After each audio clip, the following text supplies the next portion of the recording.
أخبار ماروكو 21. الخبر اليقين في الوقت والحين.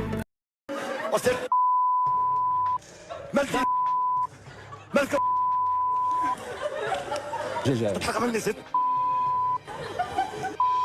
وجهك راه ديال التنمر. انا ماشي اطلق مني شو ماشي اطلق مني. لا نشدو غنضرب ما نبغيش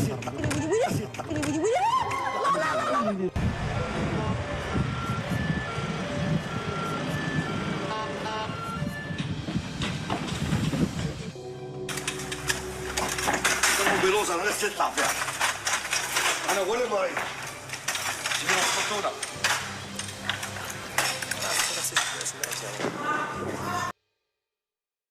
السلام عليكم، مرحبا بكم متابعي قناة أخبار ماروك 21 الأوفياء في كل مكان.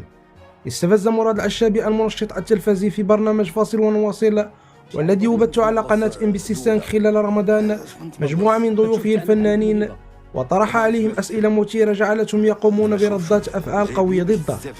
وتسبب هذا الاستفزاز في إحدى الحلقات في إصابته بردود قوية على مستوى جسده، استدعى نقله للمستشفى بعد ضربه من قبل الفنان رفيق بوبكر، والذي لم يتمالك نفسه وقام بإسقاطه أرضا، مما أثار تساؤلات حول وضعيته الصحية.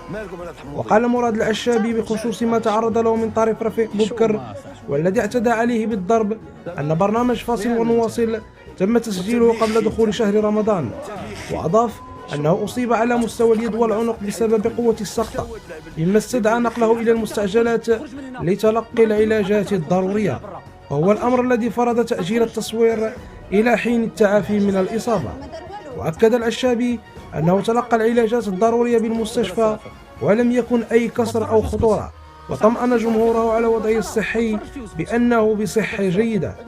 يذكر أن برنامج فاصل ونواصل والذي يقدمه المنشط التلفزي مراد العشابي على قناة MBC 5 حظي بإشادة كبيرة منذ انطلاق عرضه مطلع شهر رمضان. في نهاية هذا الخبر لا تنسوا الاشتراك في قناتنا وتفعيل الجرس ليصلكم الجديد. دمتم في رعاية الله. إذا كانت هذه زيارتك الأولى لقناة أخبار ماروكو 21، المرجو الاشتراك في القناة وتفعيل الجرس ليصلك الجديد.